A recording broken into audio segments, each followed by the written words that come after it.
Assalamualaikum dan selamat kembali ke FTV bersama saya Syamsul Yunus. Jadi sekarang ni flavor of the day lah Proton X50 lah kan. Pergi mana pun orang cerita pasal Proton X50, buka website apa pun keluar Proton X50, masuk media sosial pun keluar Proton X50. Jadi kita nak tambahkan lagi cerita kita perbincangan kita tentang Proton X50 ni. Jadi antara benda yang penting selain daripada harga membeli lah ataupun kos membeli dan harga bayaran bulanan, untuk kita beli kereta ni kita juga kena fikirkan dia punya kos penyelenggaraan lah.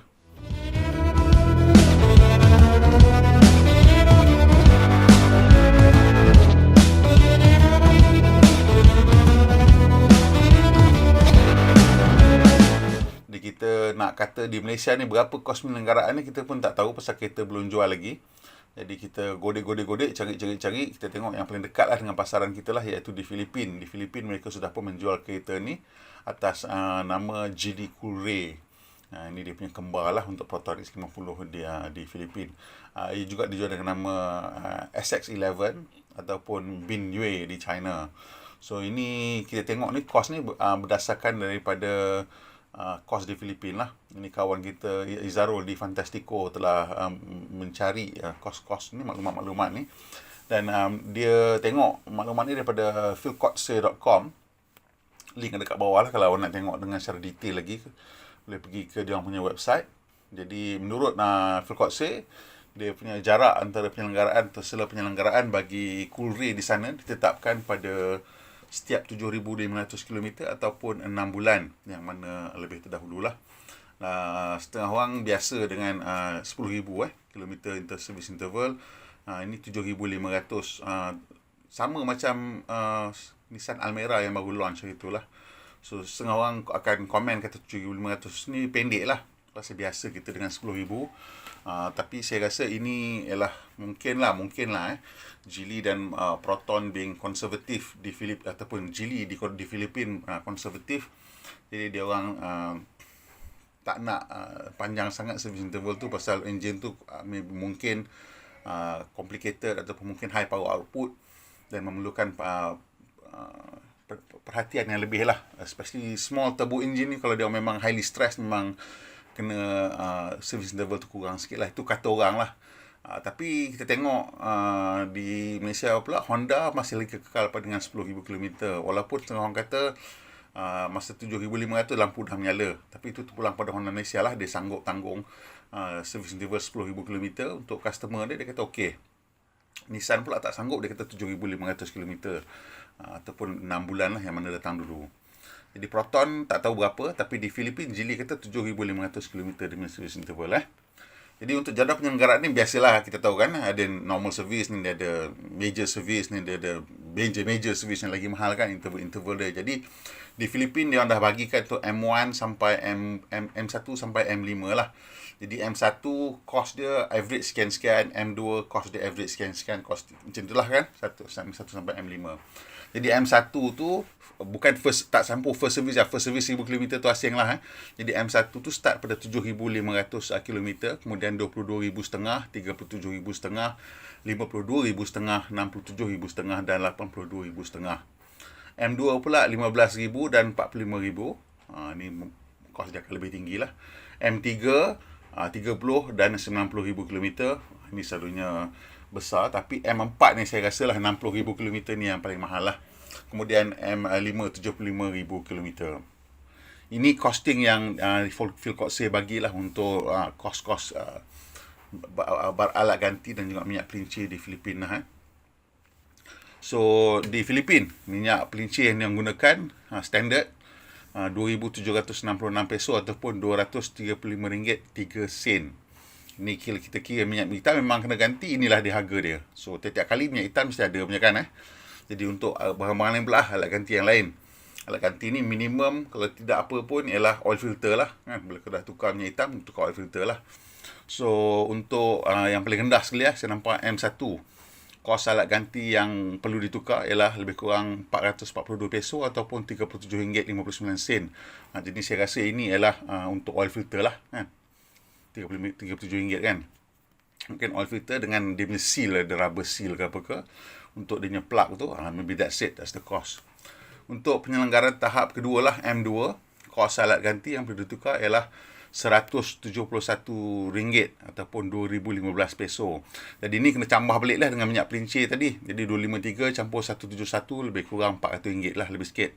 Tak apa, jangan risau. Nanti kat bawah kita akan tally up balik, campurkan, so you boleh tengok.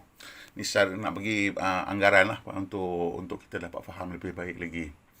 Untuk level 4, M4, betul lah menurut Philcoxin ni yang paling mahal sekali, 60,000 km ni.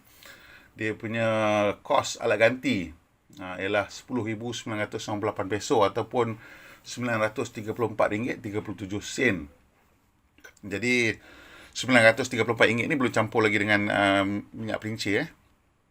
Bila dah campur minyak pelincir dah dekat RM1,200 lah, RM1,170 macam tu lah. Dan kemudian ialah M3. M3 dia punya kos alat ganti ialah RM6,656 peso ataupun RM565. Dan bagi M5 tu dia punya kos alat ganti ialah RM5,739 ataupun RM487.61.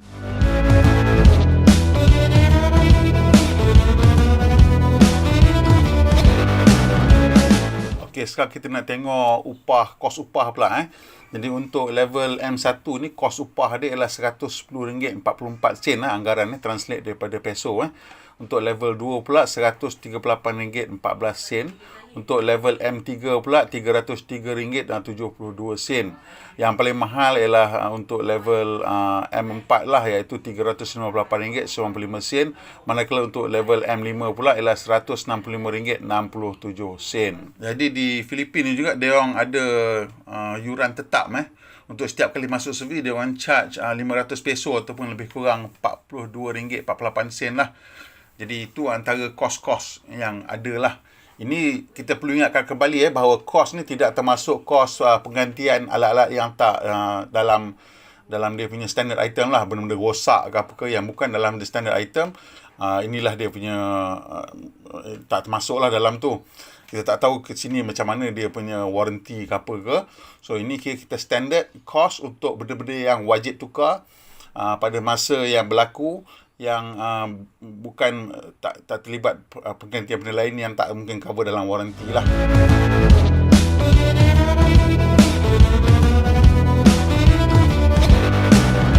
So, jadi kita tally up untuk level M1 dia punya total cost dia ataupun cost keseluruhan campur pelincir RM235, alat ganti RM37, upah RM110 dan dia punya yuran. Ini di Filipina total dia ataupun jumlah dia ialah RM425.54. Untuk level M2 pula sama juga, pelincir RM235.03. Alat ganti dah meningkat sikit kepada RM171.22.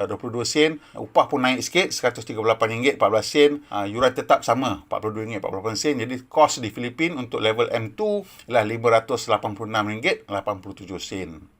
Untuk level M3 pula pelincir sama, RM235.03. Alat ganti ni dah mahal dah, RM565.54. Upah pun of course banyak alat ganti nak kena buka tukar cat kan. Upah pun meningkat kepada RM303.72 dan yuran tetap kekal RM42.48. Jadi total untuk level M3 ialah RM1,146.77. Ini untuk level M4 lah, paling mahal sekali Untuk level M4 dia punya kos minyak hitam tetap sama, RM235.03. Kos alat ganti RM934.37. Upah RM358.95 dan yuran tetap RM42.48. Jadi dia punya total cost untuk level M4 dia ialah RM1,570.83. Jadi level M5 yang terakhir sekali, iaitu pada 75,000 km, minyak hitam sama, 235.03. Alat ganti ni agak tinggi juga, RM487.61.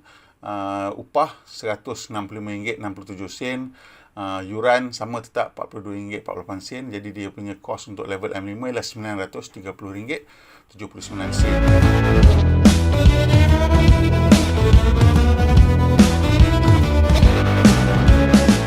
untuk level yang paling mahal sekali M4 dia berlaku sekali je pada 60,000 kilometer, tapi untuk level M3 ini dia berulang 2 kali Untuk level M3 yang berulang 2 kali tu kos dia RM1,146. Untuk level M2 yang ni berulang banyak kali juga, 2 kali berulang, yang ni ialah RM586. Of course yang paling biasa sekali ialah level M1 lah, yang ni berlaku 5 kali, 1, 2, 3, 4, 5, 6 kali. Jadi ini RM425.54. Jumlah keseluruhan selama 90,000 kilometer pertama ialah RM8,522.14. Ini anggaran kita lah mengikut angka-angka yang dipamerkan oleh portal otomotif di Filipina yang bernama Philcotsay. Jadi kalau kita tengok di situ, awak boleh mendapat gambaran yang lebih jelas lah tentang kos penyelenggaraan untuk Proton X50. Tapi ini anggaran saja, kita tak tahu di Malaysia macam mana, sama ada dia akan bagi free labor ke apa kita tak tahu, ataupun dia akan bagi free service ke macam mana ke, kita tak tahu. Pasal mereka juga perlu menjadikan benda ni kompetitif lah dari segi kos penyelenggaraan. Adakah RM8,522 itu satu kos yang boleh kita terima untuk 90,000 kilometer pertama lah. Assuming that you drive 20,000 kilometers, 20 to 22,000 kilometers, 20 to 25,000 kilometers lah, kita katalah ini boleh 4 tahun lah, 4 tahun pertama. Untuk 4 tahun, ini dia kos penyelenggaraan dia, RM8,522, so lebih kurang dalam RM2,000 setahun lah. Kan, betul lah kan? 4 tahun. Kalau kira ini 5 tahun lah. Katalah kita kira ni 6 bulan lah, setiap 6 bulan. Ni 6 bulan, setahun. 30,000 2 tahun, 45,000 3 tahun, 60,000 4 tahun, 75,000 5 tahun, 90,000 6 tahun. Itu kalau awak low mileage driver, mungkin sampai 6 tahun boleh tahan benda ni. RM8,522. So pulang lah, kalau kita high mileage driver cepat habis benda ni. Kalau macam saya dalam 25,000 kilometer, tak sampai lah, 4 tahun tak sampai dah habis dah lah.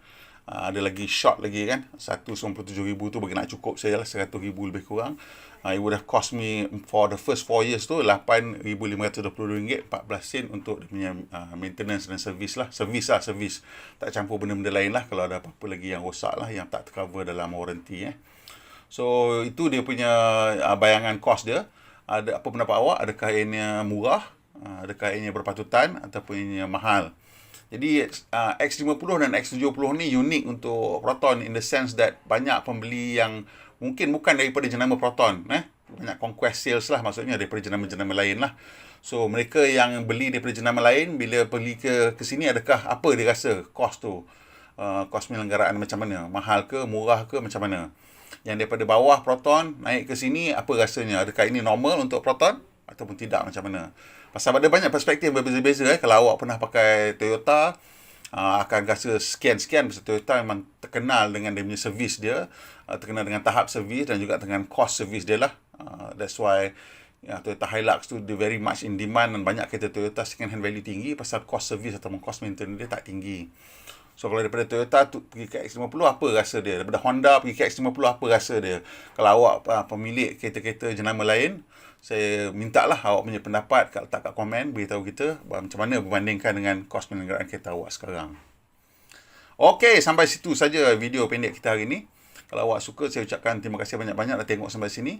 Tekan butang like tu kalau boleh, dan juga kongsikan dengan kawan-kawan, pasal saya rasa ini banyak manfaat dia video ni.